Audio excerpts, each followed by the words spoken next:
The title of my output is about the life outside airport.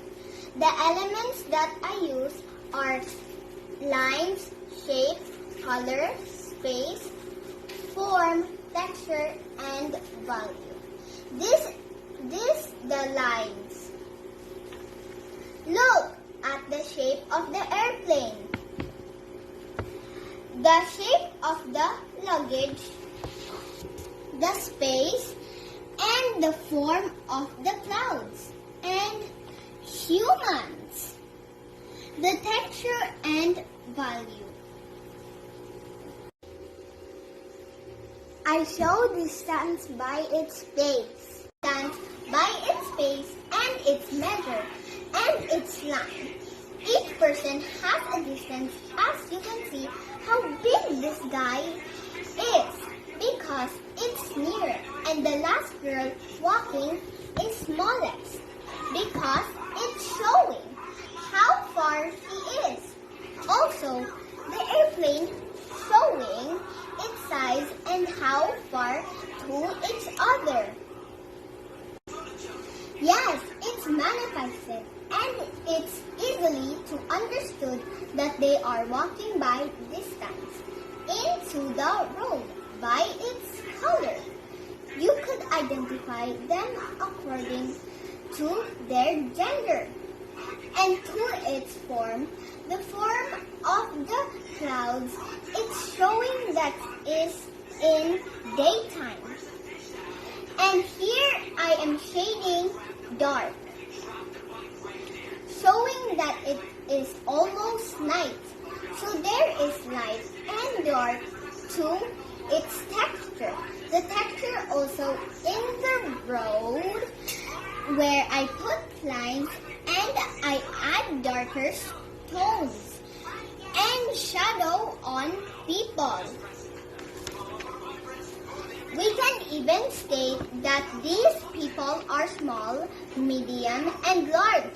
The value of shading, the color tone, the form of sizes, and perspective of my output gives me joy in creating my own idea on how to make this possible.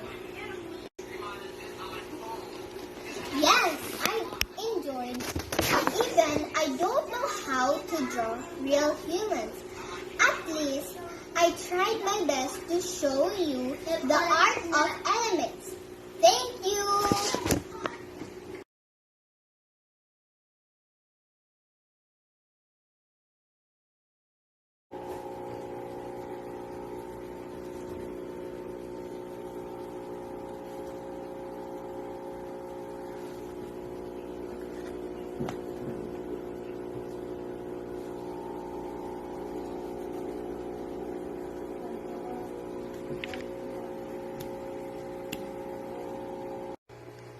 The title of my drawing is about birds and humans in the mountain. The elements that I use are colors, the volume, texture, space, line, shape, and form. Yes, it is manifested because it's showing my output that I made, the texture and volume, even the sizes. It's emphasized whether it is big or small.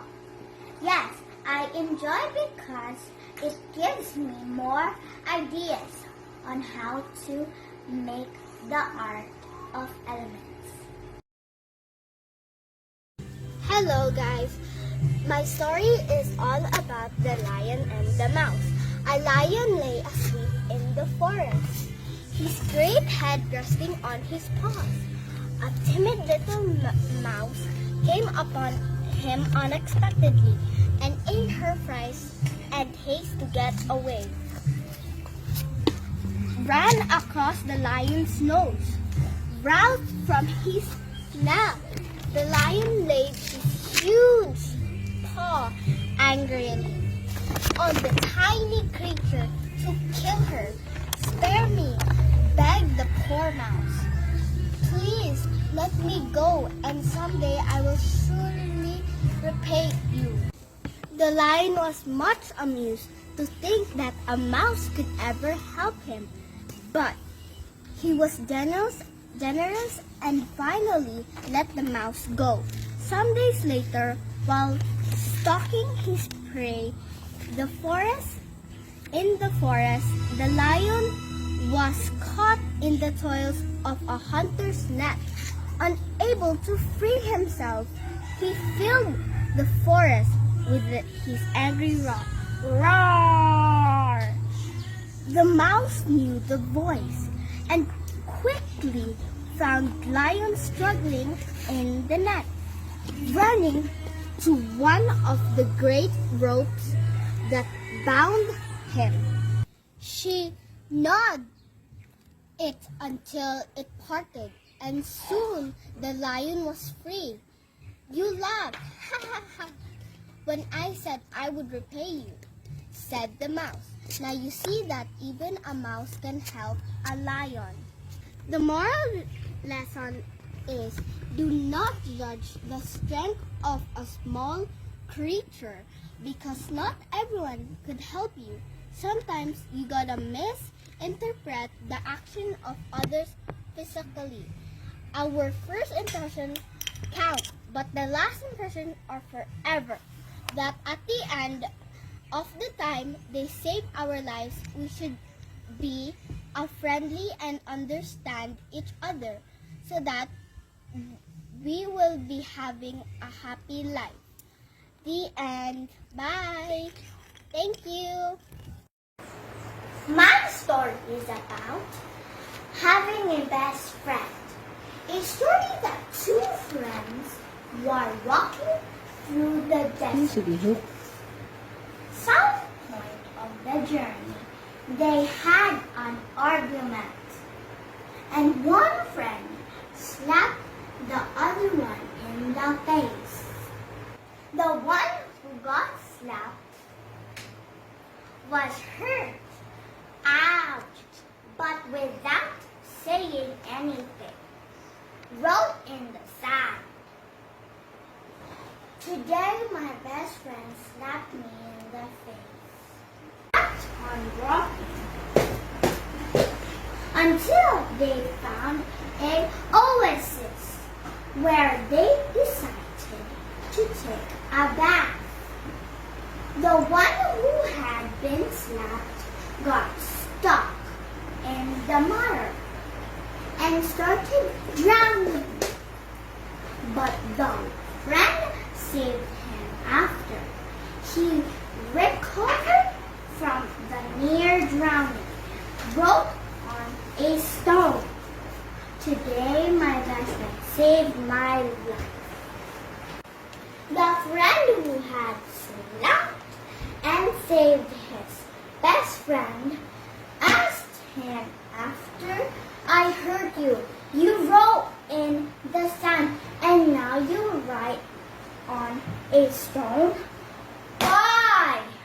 The other friend replied, "When someone hurts us, we should write it down in the sand where winds of forgiveness can erase it away.